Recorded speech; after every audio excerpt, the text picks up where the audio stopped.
Get him out. He's making first class look cheap. Graham Whitaker's voice cut across the aisle. Darius Cole looked up from seat 2A. My boarding pass says this is my seat. Vanessa Pierce barely glanced at it. Sir, a ticket does not make someone like you first class. Evelyn whispered. Maybe he slipped through the wrong line. Nobody laughed. Nobody defended him. Owen Blake stepped in, tablet already raised. Stand up and walk into the jet bridge. Darius stayed seated. My body hasn't moved. My voice hasn't risen. So why are you treating me like a threat? Owen said one word. Security. Then Darius reached for the black card holder. They thought they were throwing out a nobody. In a few minutes, they would wish they had checked his name before they ordered him out of 2A. Everline Airways Flight 740 had not even closed its door, but first class already felt sealed.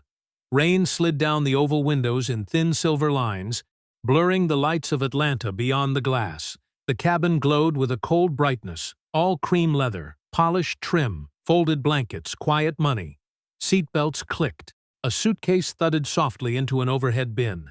Somewhere near the front galley, ice shifted inside a metal drawer.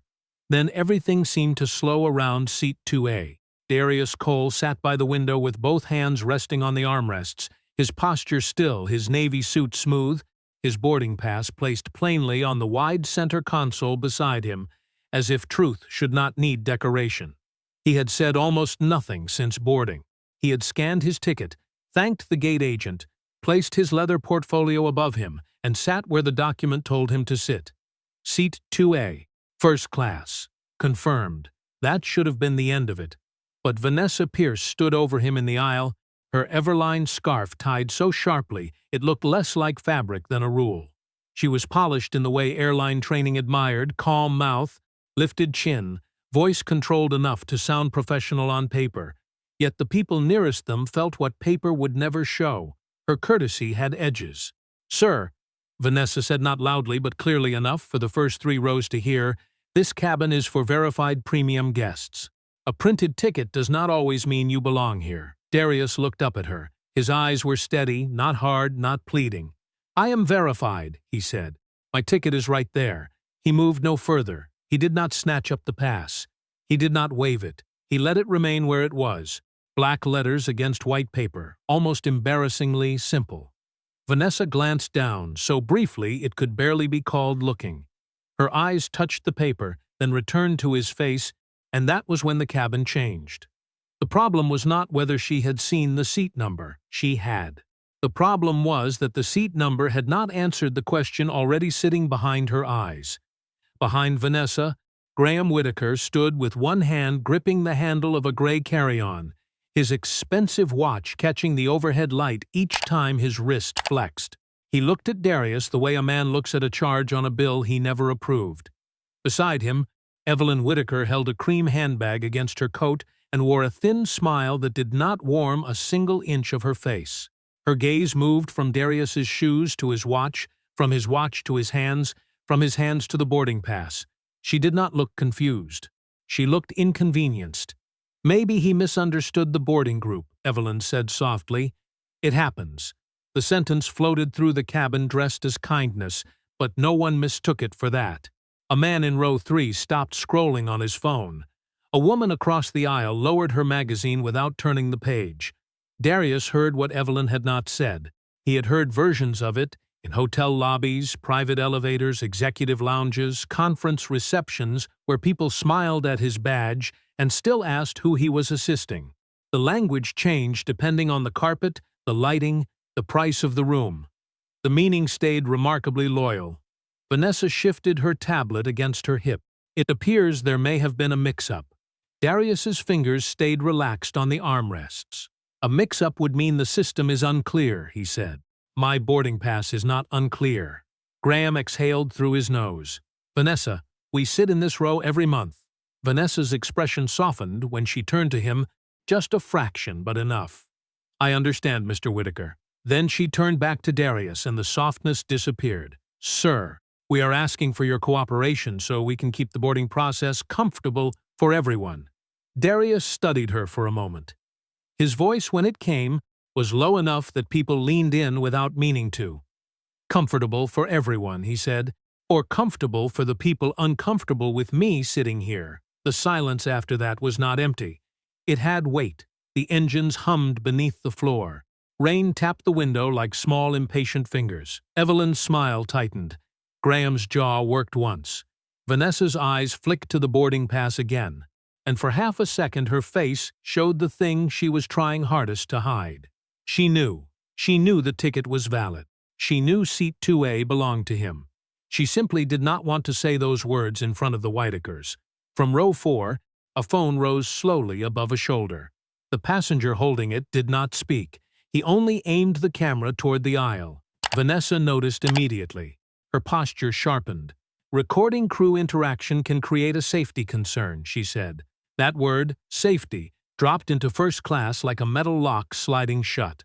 Darius did not move. His body had not shifted. His voice had not risen. His hands had not left the armrests. Still, with one sentence, the air around him had been given a warning label. A woman in row 1 pressed her lips together as if she wanted to say something, and swallowed it instead. Darius saw her reflection in the darkened window, saw the discomfort on faces that would later claim they had noticed everything. Vanessa leaned closer, her perfume mixing with the dry chill of the cabin air.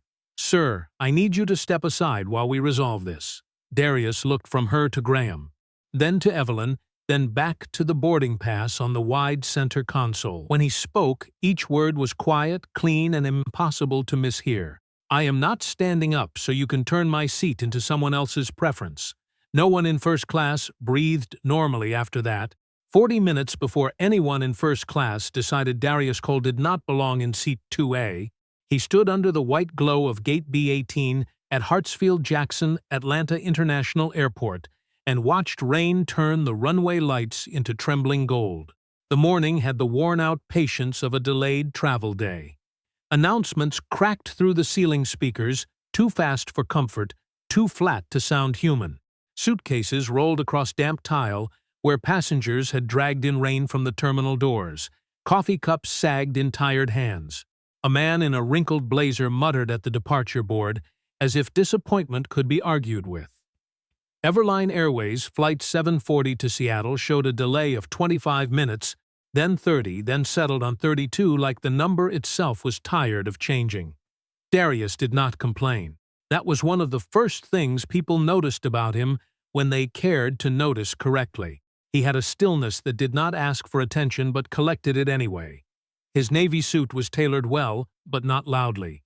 His shoes were black, polished plain. On his left wrist sat a narrow silver watch with a scratched face and a worn leather strap, worth almost nothing to anyone who did not know what it held. His mother had given it to him the afternoon he signed the lease on his first office, a room so small the printer had to sit beside the coffee maker.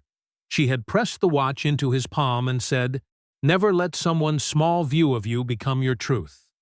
He had laughed then because he was 29 and still believed success would eventually simplify the world. It had not. Success had changed the rooms he entered, not always the assumptions waiting inside them. He had been called the driver while standing beside his own hired car. He had been asked if he was delivering equipment while carrying keynote notes through a convention lobby. He had watched investors look past him toward the nearest white man in a suit, waiting for the person they imagined must be in charge. Once, in a luxury store in Dallas, a guard had followed him so closely that Darius could hear the soft click of the man's radio each time he turned. None of those moments had been dramatic enough for a headline. That was what made them exhausting.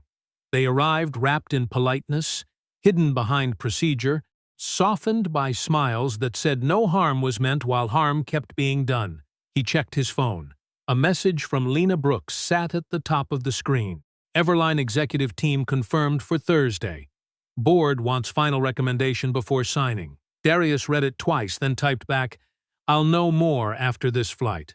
That was the truth Everline did not know. He was not simply flying to Seattle for the National Human Tech Forum, though his name was printed across the program beneath the keynote title, "Respect Before Recognition."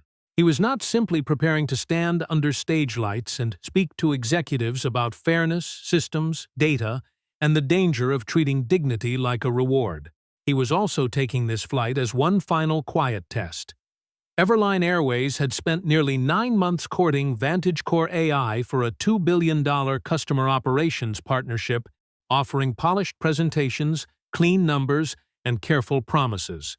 Their customer service complaints had grown too visible to dismiss. Passengers had described uneven treatment, strange escalations, dismissive notes in service files, and apologies that sounded expensive, but said very little. Everline wanted VantageCore's bias detection platform, its complaint mapping engine, its training analytics, its public credibility. Darius wanted to know whether the airline wanted change or merely the appearance of change.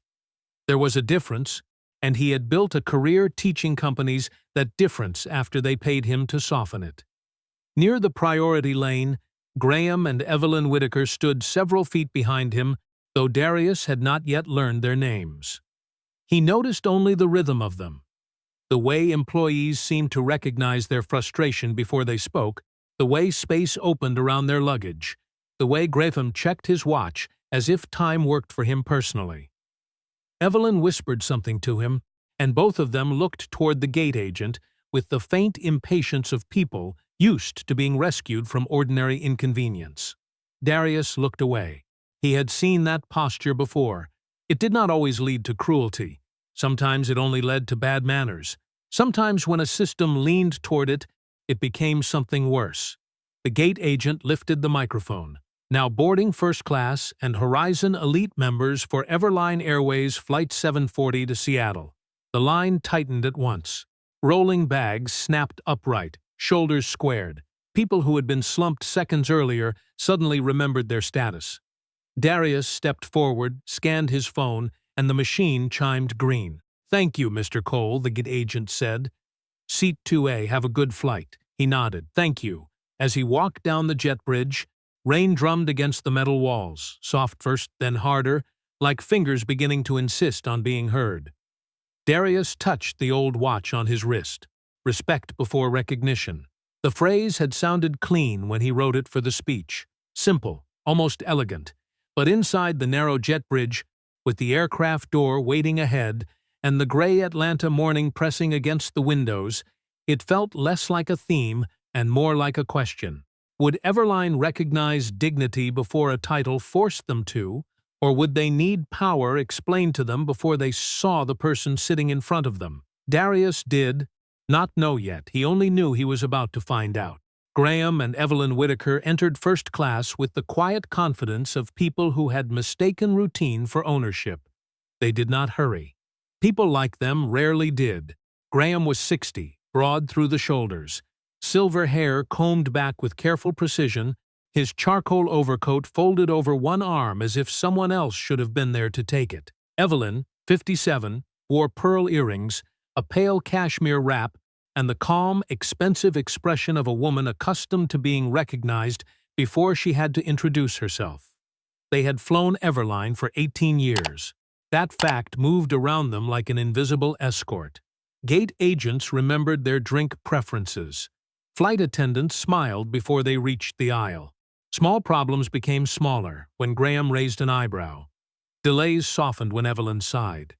The world, at least the polished parts of it, had learned to make room. Then Graham stopped at row 2. Darius Cole sat in 2A by the window, boarding pass still visible on the wide center console. Seat 2B beside him was still unoccupied, assigned to a late boarding passenger, which made Graham believe Everline could still give him and Evelyn their usual left-side pair. The pause was brief, but it was not ordinary surprise.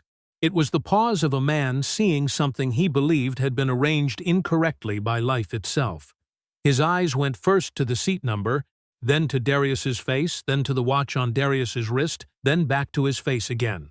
Darius had seen that scan before. It was fast, practiced, almost polite if one ignored the judgment underneath it.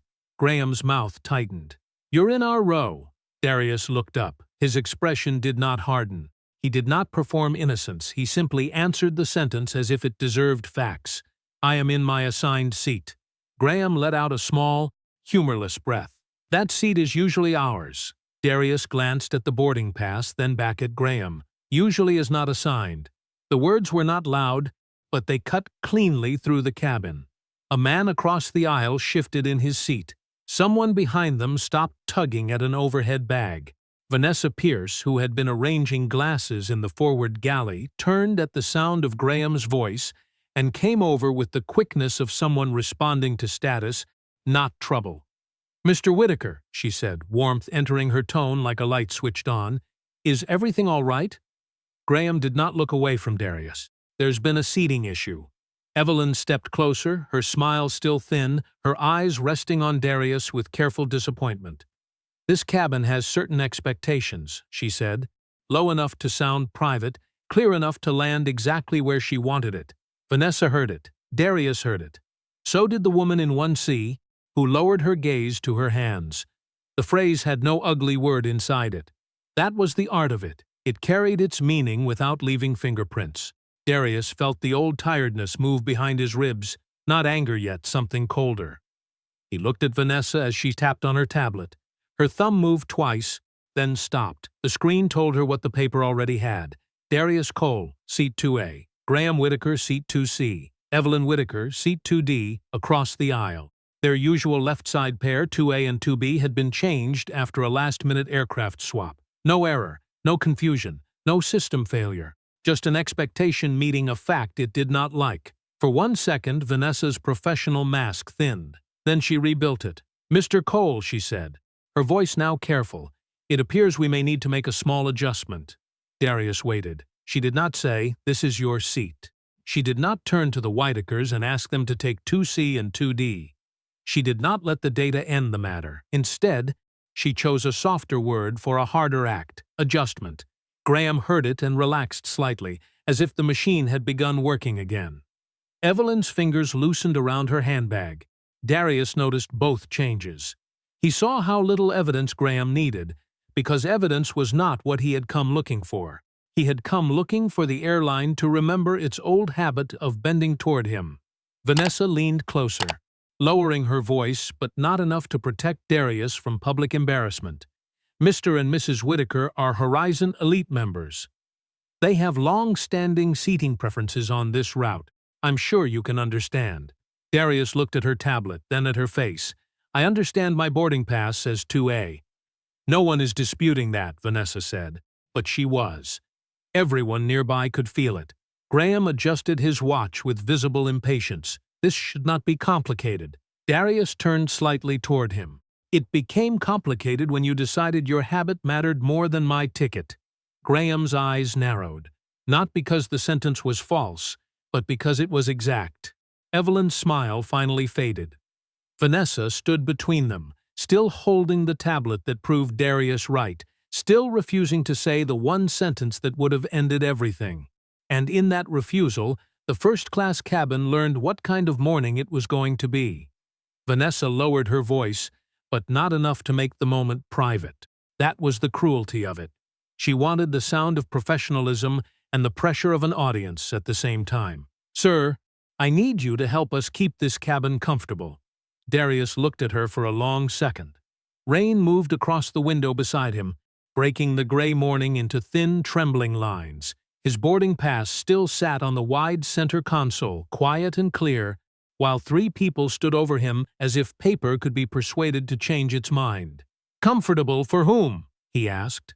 The question did not travel loudly, but it traveled far. A passenger in 1D froze with a plastic cup halfway to his mouth. The businessman in 3B closed his laptop without meaning to, the screen going dark against his reflection. In 1C, Helen Avery, an older woman with careful silver hair and a soft blue scarf, looked at Darius, then down at her hands, her fingers pressed together until the knuckles paled. She knew what she was seeing. That was the hardest part. Most of them did. The cabin was not confused. It was cautious. Everyone waited for someone else to become brave first. Vanessa's eyes tightened, though her mouth kept the shape of customer service. "No one is questioning your ticket. We are simply asking for cooperation." Darius nodded once, slowly, as if he were allowing the sentence to finish exposing itself. "You are questioning whether my ticket should matter." Something in the cabin shifted. It was not sympathy yet. Sympathy was easier after consequences became safe. This was recognition, small and unwilling, moving from face to face. Graham Whitaker made a sharp sound under his breath. Evelyn leaned slightly into the aisle, her perfume sweet and cold in the recycled air. Some people turn a simple seat into a statement, she said. Darius turned his head toward her. He did not glare, he did not smile. His calm made her look louder than she was. No, he said. Some people turn a valid seat into a test. Evelyn's face changed almost imperceptibly. One blink too slow, one breath too shallow. The sentence had found the thing she wanted unnamed. Vanessa glanced at the surrounding passengers, then down at her tablet. Her thumb began moving. Darius watched it. Not with fear, with memory. He knew how records could be shaped before truth arrived. Difficult, non-compliant, disruptive. Words that sounded neutral until they were placed beside a black man's name and handed to someone with authority. "What are you writing?" he asked. Vanessa stopped typing. "I am making a service note. Read it." Her head lifted. "Excuse me? If the note concerns me, read it." Graham stepped forward half an inch. "This is ridiculous." Darius did not look at him. Vanessa held the tablet closer to her body. "Sir, I am documenting that you are refusing to cooperate with a seating adjustment." The air tightened again, harder this time. Helen Avery's lips parted, then closed. The man in 3B looked toward the aisle and away. Darius placed one hand lightly beside the boarding pass, then document the adjustment accurately. Vanessa's jaw stiffened. "That is what I'm doing." "No," Darius said. "You are documenting my refusal without documenting what I refuse." The words landed clean. Vanessa's thumb hovered above the screen. "So write it clearly. Am I being moved because of a safety issue?" She did not answer. "Because of a system error?" Still nothing. "Because my seat is broken?" The rain ticked against the glass. Somewhere in the galley, a drawer clicked shut. Darius's voice remained low. "Or because Mr. Whitaker prefers the left side window seat he was not assigned." Graham's face flushed dark red. Evelyn looked away first. That was the first small crack. Vanessa swallowed. For the first time since she had approached him, she looked less certain of the uniform around her. The tablet in her hand suddenly seemed heavy. "Sir, there is no need to make this adversarial." Darius looked back at her. "It became adversarial when you asked me to surrender a right and called it cooperation." A phone in row 4 stayed raised. No one told the passenger to lower it this time. Vanessa noticed, and her composure sharpened into something more brittle. "I am trying to resolve this before it affects departure." Darius leaned back, still seated, still controlled, still alone in the center of a cabin full of people who were watching the cost of silence accumulate. "Then resolve it with the truth." For a moment, nobody moved. Vanessa had the answer on her screen. Graham had his preference in his mouth. Evelyn had her judgment hidden behind expensive manners. The passengers had their consciences folded neatly in their laps. And Darius Cole had a ticket that should have been enough. Vanessa Pierce stepped away from row 2 with the stiff movements of a woman trying to make retreat look like procedure. She did not go far. At the forward galley, she leaned toward Owen Blake, the cabin supervisor, and spoke in a low, urgent rhythm. Darius could not hear every word, but he heard enough. Passenger refusing cooperation. Premium members displaced. Departure delay risk. Cabin tension. Each phrase was small by itself. Together, they built a version of events that could stand on its own without the truth. Vanessa never said the boarding pass was valid. She never said Graham Whitaker's assigned seat was 2C. She never said Darius had remained seated, calm, and precise from the beginning. She gave Owen the language of authority, and authority often preferred language that made action easy. Owen Blake turned toward row 2 before Vanessa finished speaking. He was 48, tall, clean-shaven, with a square jaw and the posture of a man who believed control was the same thing as order. His dark vest was buttoned perfectly. His tablet was tucked beneath one arm like a file already closed. He walked down the aisle not as someone coming to investigate, but as someone arriving to conclude. That was the part Darius noticed first. Owen did not glance at the boarding pass on the wide center console. He did not ask Graham to show his ticket. He did not ask Evelyn why she was still standing beside a row she had not been assigned. He looked at Darius, a black man seated in first class while being described as difficult. and the shape of the problem seemed to settle in his mind too quickly. "Mr. Cole," Owen said, voice low and official, "we need you to follow crew instructions." Darius looked up at him. His hands stayed on the armrests. "Tell me the instruction."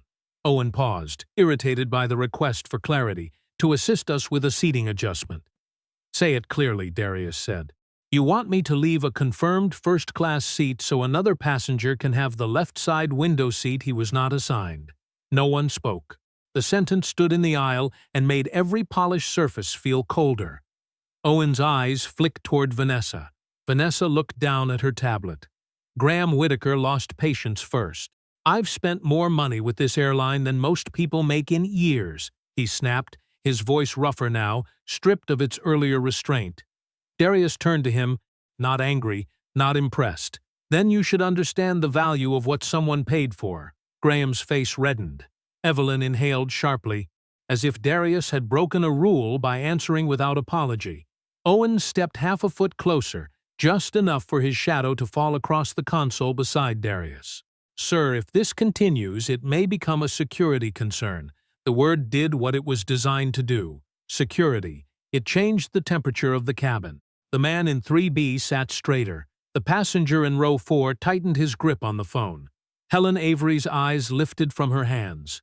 Darius felt the old trap forming around him, quiet and familiar.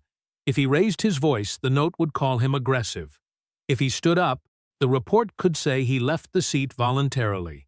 If he stayed seated, they could call it refusal. The path had been narrowed until every direction led back to him being the problem. So he chose stillness. "My body has not moved," Darius said. "My voice has not risen. So what exactly became dangerous?" Owen's jaw flexed. For the first time, he looked at the boarding pass, but only for a second, as though looking too long might require him to change course. "You are delaying the flight." "No," Darius said. The delay began when a crew member tried to move a confirmed passenger without cause. Vanessa's lips pressed into a thin line. Evelyn turned her face toward the window. Graham muttered something under his breath, but did not repeat it. Owen straightened, reaching for the largest tool left to him. "Mr. Cole, I am asking you to step into the jet bridge so we can discuss this away from the cabin." The request sounded reasonable if no one cared why it was being made. Darius cared. He understood the doorway behind the words. Once he stood, the seat would be empty. Once the seat was empty, Graham could slide into it. Once Darius was in the jet bridge, the story could be written without witnesses close enough to interrupt. He looked at Owen for a long moment. "I will not step out of my assigned seat so the record can pretend I surrendered it." That was when Helen Avery finally spoke. Her voice was soft, but the cabin had become so tense that softness carried. "He has not threatened anyone." Owen turned toward her. Vanessa's eyes flashed. Graham looked offended, as if the cabin itself had betrayed him. Helen swallowed, but she did not look away this time.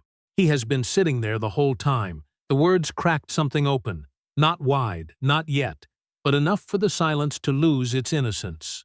Owen looked back at Darius, and the authority on his face no longer sat as comfortably as it had when he arrived. Darius remained in 2A, still watchful, no louder than before. Around him, first class held its breath, waiting to see whether Everline Airways would choose the truth sitting right in front of them, or the version that made power feel safe. For a few seconds, nobody moved. When Darius finally moved, he still did not reach for power right away. That was what made the moment heavier. Men like Graham Whitaker expected power to announce itself quickly, loudly, with a title dropped onto the floor like a weapon.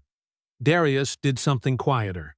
He took his phone from the inside pocket of his jacket, unlocked it with his thumb, and looked at the message waiting at the top of the screen.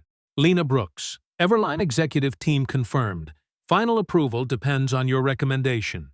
He read the line once, then again, not because he needed to understand it, but because everyone around him needed a few more seconds to remain exactly who they were before the truth changed the room. Vanessa Pierce watched the phone without knowing what she was seeing. Owen Blake saw only a passenger trying to use a device during a dispute. Graham saw performance and prepared himself to laugh at it. Evelyn looked toward the front galley, already irritated that the situation had lasted this long. Darius turned the phone face down on the armrest. "You should call someone above operations before you put this in writing," he said. Owen's eyes narrowed. "Is that supposed to be a threat?" "No," Darius said. "It is a chance to be accurate." Vanessa shifted her weight. That sentence bothered her more than a threat would have. A threat could be reported. Accuracy had to be survived. Graham gave a short laugh, dry and dismissive. "Everybody has someone to call now." Darius did not answer him. He reached into his jacket again, slowly enough that no one could pretend the movement was sudden. His fingers came out, holding a slim black card holder, worn at one corner, expensive without trying to look expensive. He placed it on the armrest beside his phone but did not open it. The small object pulled the eyes of the cabin toward it.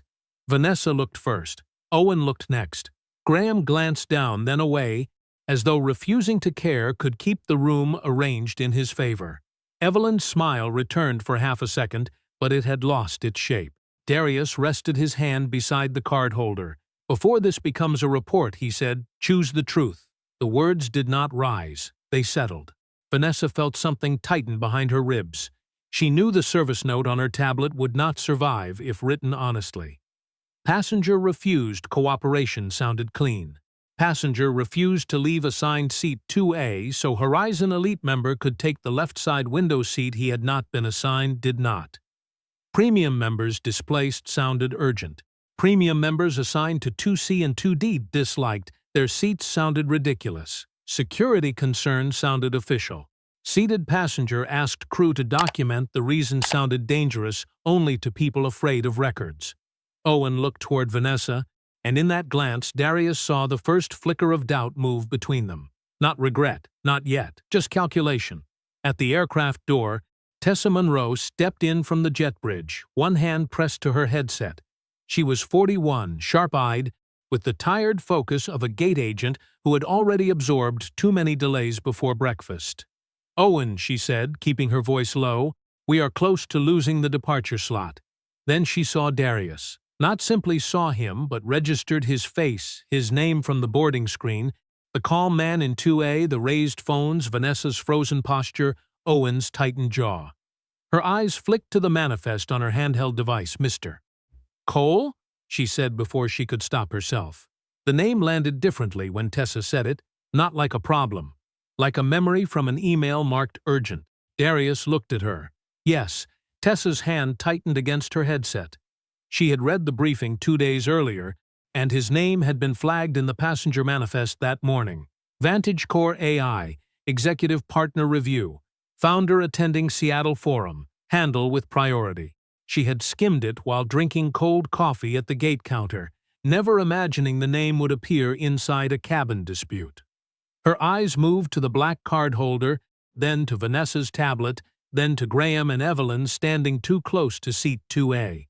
She did not announce what she knew. That would have been too easy and too late. Instead, she stepped back toward the aircraft door and turned slightly away. Her voice dropped into the microphone at her cheek. "Operations. This is Gate B18. Can you confirm whether Darius Cole in seat 2A is the flagged VantageCore AI partner contact?" The cabin did not hear the answer, but they heard the question. Vanessa's face went still. Owen's lips parted and closed again. Graham looked from Tessa to Darius, annoyance beginning to loosen into something less comfortable. Darius remained seated, his hand still beside the unopened card holder. The answer had not reached the cabin yet, but it was already moving through Everline's system. Owen Blake tried to recover the room before the room recovered without him. He straightened his vest, lifted his chin, and put the old authority back into his voice as if volume could replace judgment. "Sir, this is your last opportunity to cooperate." The sentence should have ended things. That was how Owen meant it. A final warning, clean enough for a report, heavy enough to make a seated man stand. Darius Cole looked at him, then at Vanessa Pierce, then at Graham and Evelyn Whitaker, whose confidence had begun to show small fractures around the edges. The black card holder still rested on the armrest beside his phone, unopened, patient. Darius picked it up with no hurry at all, no dramatic snap, no sudden movement. Just leather folding open under the cold first-class light, He removed one matte black card and placed it on the wide center console beside his boarding pass. Darius Cole, founder and chief executive officer, VantageCore AI. For several seconds, nobody spoke, not one word. The cabin became so quiet that the soft hiss of the overhead air vents seemed loud enough to accuse someone. Vanessa stared at the logo first. Her eyes moved across the name once, then again, and something drained from her face that makeup could not replace. Owen saw it a second later. Recognition did not strike him all at once. It arrived in pieces: VantageCore, the internal briefings, the executive calls, the partnership review. The $2 billion software platform Everline had spent months trying to secure before another airline did. Tessa Monroe stood near the aircraft door with one hand pressed to her headset, her eyes wider now, her face fixed in the tense stillness of someone hearing confirmation before she was ready to repeat it. Graham frowned at the card as if it had insulted him personally. "What is that supposed to prove?" he demanded. Darius did not look at him right away. He touched the edge of the business card with one finger, then moved that same finger to the boarding pass lying beside it. His voice was almost gentle. That made it worse for everyone who had raised theirs. "This card does not give me the right to sit here." He tapped the boarding pass once. This did. The words spread through the cabin slower than shock and deeper than embarrassment. A few passengers looked down, not because they disagreed, but because agreement had become uncomfortable. Darius finally turned to Graham. "It proves nothing," he said. "That is the part you should be worried about." Graham's face tightened. "I don't care what company you run." "You should not have needed to care," Darius said. Vanessa swallowed hard. Her tablet hung at her side now, useless as a shield. The service note she had started writing felt suddenly poisonous in her hand. Owen opened his mouth, closed it, then looked toward Tessa as if she might offer a path back to safety. Instead, her headset crackled faintly. She listened, her shoulders stiffening. "Confirmed," she said quietly. Not to the whole cabin at first, but the cabin heard anyway. "Darius Cole is the VantageCore AI executive contact, founder and CEO. The $2 billion customer operations partnership is scheduled for executive review this week." The last part landed like a second card being placed on the table. Evelyn's fingers tightened around her handbag until the leather creased. Graham looked at Vanessa, then Owen, and for the first time there was no employee rushing to protect his comfort. Darius picked up his phone and called Lena Brooks. She answered on the first ring.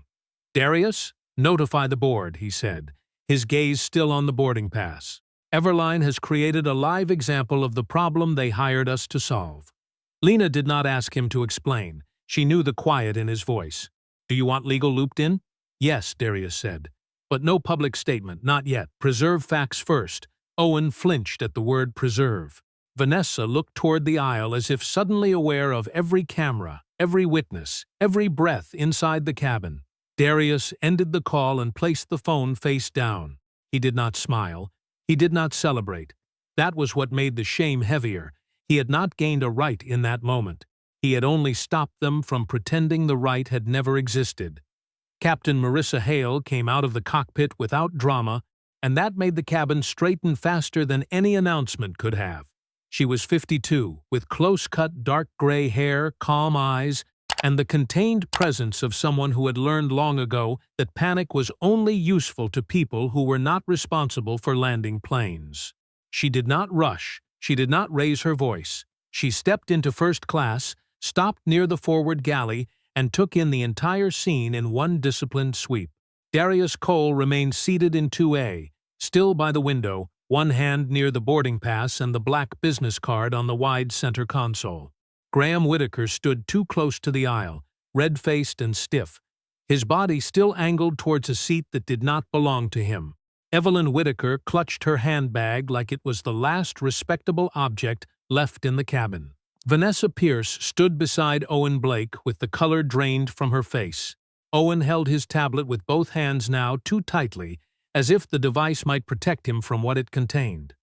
Tessa Monroe stayed near the open aircraft door, headset pressed to one ear, watching the captain with the tense relief of someone who had finally found the adult in the room. Phones remained raised in row 4 and farther back, Nobody pretended anymore that this was normal.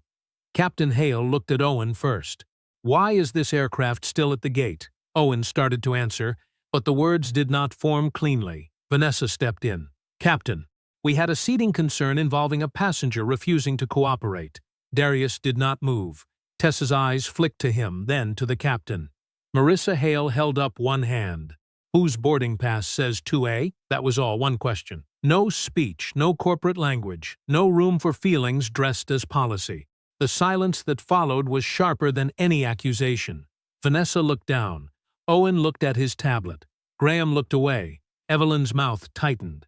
The answer had been available the entire time, but no one who wanted Darius moved had wanted to say it out loud. Darius slid the boarding pass forward on the wide center console, smoothing one corner with 2 fingers. Tessa stepped forward half a pace. "Seat 2A belongs to Mr. Cole," she said. Her voice trembled at the edge, but it held. Captain Hale looked at the pass, then at Darius.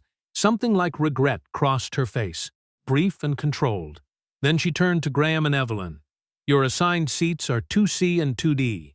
Graham's eyes narrowed, stunned less by the fact than by hearing it spoken in front of others. "Captain, my wife and I have been loyal to this airline for 18 years. Marissa Hale did not blink. "Loyalty is not ownership." The words struck the aisle and stayed there. For the first time since boarding, Graham had no immediate reply. Evelyn's face flushed beneath her careful makeup. "This is humiliating," she said, her voice thin with outrage. In 1C, Helen Avery looked up. She had been quiet for too long, and everyone could hear the cost of that delay in her voice. "So was what you tried to do to him." The cabin shifted. It was not loud. It was not a cheer. It was worse for the Whitakers than that. It was recognition becoming public. The same eyes that had pressed down on Darius minutes earlier now turned toward Graham, Evelyn, Vanessa, and Owen. People saw the aisle differently once the truth had a seat number. Captain Hale faced Owen. "The forward door remains open. We are not pushing back until this is documented." Owen swallowed. "Captain, we are already close to missing our slot. Then we will miss it accurately," she said. Vanessa flinched as if the sentence had touched her skin. Captain Hale turned to her next. "Mrs. Pierce, you are relieved from first-class service pending review." Vanessa's lips parted. "Captain, I was trying to manage a difficult cabin situation." "No," Marissa said, still calm. "You were part of creating one." Vanessa's eyes shone, but the captain did not soften the facts to make the moment easier. "This is not punishment. This is preservation of facts." Owen looked at Darius then, not with apology yet, but with the uneasy understanding that the man he had tried to move had never been the disruption. Darius met his eyes and said nothing. That silence carried more weight than anger. Captain Hale stepped closer to Darius. "Mr. Cole, I will have operations take a full account before this aircraft moves." Darius nodded once. That should have happened before anyone mentioned security. The captain accepted the sentence because there was nothing in it to argue with. Behind her, the rain kept tapping the open doorway, and first class, for the first time that morning, belonged not to status, not to habit, not to comfort, but to the truth sitting quietly in 2A. The cabin phone near the forward galley rang with a clipped mechanical sound that made everyone look up. Tessa Monroe glanced at Captain Marissa Hale, then answered and listened, with one hand pressed against her headset. Her expression tightened, not with surprise, but with the strained look of a person hearing corporate urgency arrive too late. "Captain," she said quietly, "Adrian Vale is on the line. Customer operations." Marissa Hale gave a single nod. Tessa routed the call through the cabin phone speaker near the forward galley, loud enough for first class to hear. A moment later, a man's voice carried from the forward galley speaker, smooth, expensive, and careful in the way executives become careful when they know witnesses are present. "Mr. Cole, this is Adrian Vale, Vice President of Customer Operations at Everline Airways. On behalf of the company, we apologize for the confusion." Nobody moved. Darius Cole sat in 2A with his boarding pass still on the wide center console and the black business card beside it. His face did not change. That was what made the silence heavier. Anger would have given Adrian something to manage. Darius gave him only a question. What confusion? The cabin went still enough to hear rain ticking against the open aircraft door. Adrian did not answer immediately. Somewhere behind his voice there was a faint shuffle, as if other people were on the line and no one wanted to breathe first. "Mr. Cole," Adrian said, slower now, "we apologize for how the matter was handled." Darius looked toward the speaker. Handled by whom? Vanessa Pierce stood near the galley with her hands clasped so tightly her knuckles had gone pale. Owen Blake stared at the tablet he had once held like proof of authority. Graham Whitaker shifted in 2C, trying to look detached and failing. Evelyn kept her eyes on the floor. Adrian cleared his throat. "By members of our crew." "And what was the matter?" Darius asked.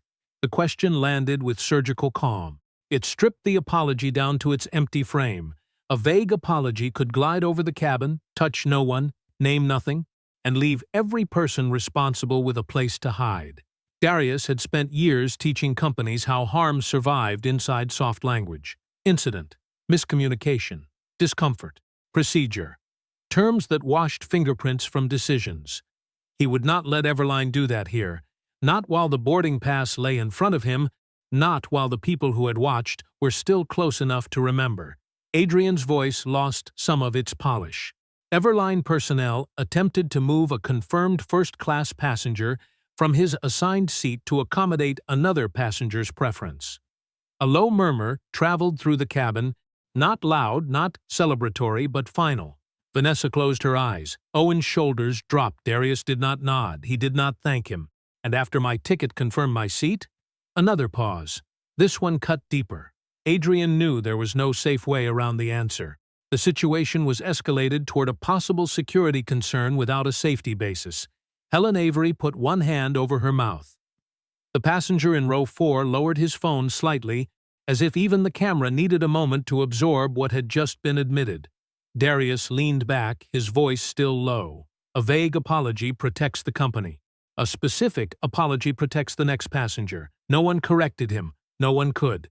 Captain Hale watched him with a controlled respect that had not been there when she first stepped out of the cockpit. Adrian spoke again, quieter.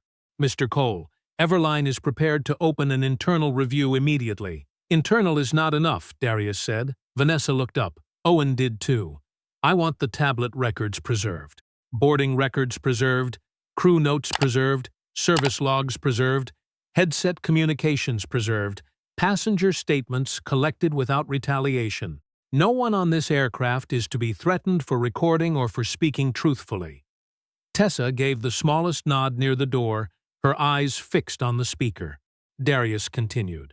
"And I want written confirmation of an independent review outside your customer operations chain." Adrian inhaled slowly. "That will require executive approval." Darius touched the edge of his phone. "Then get it." Graham made a faint, bitter sound from across the aisle. Darius turned his head just enough to see him. "You wanted the seat because you believed comfort should outrank proof," he said. "Now proof is the only thing that can move this aircraft forward." Adrian's voice returned quickly, no longer smooth. "Mr. Cole, the $2 billion VantageCore partnership is extremely important to Everline." "Respect is important," Darius said. "The partnership is paperwork." That sentence emptied the cabin of all remaining pretense. Darius picked up his phone and called Lena Brooks. "Suspend tomorrow's approval session," he said when she answered, "until Everline confirms the independent review in writing." He listened for a second, then added, "No public statement yet. Facts first." When he ended the call, First Class felt different. Not repaired, not forgiven, but documented. The record finally said what the cabin had known for nearly an hour, and Everline could no longer file it away as a seating issue. Adrian Vale returned through the forward galley speaker 7 minutes later, but the voice that came through no longer sounded polished enough to hide behind itself. "Mr. Cole," he said, "Everline has agreed to an independent review. Written confirmation has been sent to your office and council. All related service records, crew notes, tablet logs, boarding records, and headset communications will be preserved." Darius looked at his phone. A message from Lena Brooks appeared almost at once. "Confirmation received. Board notified. Approval session suspended." He placed the phone face down and let the silence sit for a moment. Not as victory, not as punishment, as record. Around him, first class slowly remembered how to move. A bag slid into an overhead bin. Someone cleared a throat and stopped halfway. Seatbelts clicked with a strange hesitation, as if even ordinary sounds now understood they had happened after something permanent. No one looked at Darius the way they had before. The suspicion was gone, but that did not make the cabin clean. In its place came something quieter and harder to carry. Shame. The shame of having watched too long. The shame of noticing late. The shame of understanding that silence can be polite and still be useful to the wrong side. Vanessa Pierce stepped away from the forward galley under Captain Hale's instruction, her face pale, her lips pressed together as if words might break something further. Owen Blake remained near the front, waiting to provide his statement. Smaller now, without the language that had made him feel certain. Graham and Evelyn Whitaker sat in 2C and 2D, exactly where their boarding passes had placed them from the beginning. Graham stared straight ahead. Evelyn held her handbag in her lap, both hands folded over it, no longer smiling, no longer whispering. Their quiet was not noble. It was the silence of people meeting a limit they never expected to reach. Because Atlanta was one of Everline's largest crew bases, a reserve flight attendant was already 2 gates away. Then Nora Fields entered from the jet bridge. She was a black woman around 50, composed, with warm brown eyes and a steady presence that did not ask the cabin to notice it. She wore the same Everline uniform Vanessa had worn, but on Nora it looked less like authority and more like responsibility. During the reset, the passenger assigned to 2B finally boarded, slipped quietly into the empty seat, and said nothing, though his eyes moved once toward the boarding pass beside Darius. She came to row 2 without hurry, stopped beside Darius, and spoke in a calm, simple voice. "Mr. Cole, may I get you water while we reset service?" That was all. No suspicion, no extra proof, no careful glance at his shoes, his watch, his face, his right to be there. Just service. Ordinary respect. The kind so basic that it should never have felt like relief. Darius looked up at her. "Yes, thank you." Nora nodded and moved toward the galley. Helen Avery leaned slightly across the aisle, her blue scarf shifting at her shoulder. Her eyes were wet, but she did not make the moment about herself. "Mr. Cole," she said softly, "I should have spoken sooner." Darius turned toward her. He could have said yes. He could have let the truth sharpen. Instead, he gave her the part she had earned. "You spoke before the truth disappeared. That matters." Helen nodded, and that small nod carried more weight than an apology offered for comfort. Captain Hale closed the aircraft door only after the final confirmation arrived. Flight 740 pushed back from the gate late, the rain still sliding down the glass, the Atlanta runway blurred into gray and white streaks beyond the window. Darius watched the terminal drift away and touched the old watch on his wrist. His mother's voice came back to him, quiet and clear. "Never let someone's small view of you become your truth." He had not kept a window seat that morning. Not really. He had stopped a system before it wrote the wrong story in the right format. The next day in Seattle, under the lights of the National Human Tech Forum, Darius did not name Vanessa, Owen, Graham, or Evelyn. He did not turn them into trophies. He told the room what happens when procedure forgets humanity, when comfort becomes an excuse, when a person is treated as questionable until a title makes them useful. Then he paused and said, "If respect only arrives after a title, it was never respect, it was fear." In the months that followed, Everline changed its seat dispute policy, required written cause for passenger relocation, retrained staff on hidden bias, and banned the use of security language without an actual safety basis. None of it erased what happened in 2A, but it made the truth harder to move next time. Darius never asked to be treated like a powerful man. He asked to be treated like a person, and that was the lesson Everline should have learned before Flight 740 ever left the gate. If Darius's stand-in seat 2A stayed with you, hit like and subscribe for more stories about justice and dignity. Which moment hit you hardest, and where are you watching from? Tell us in the comments.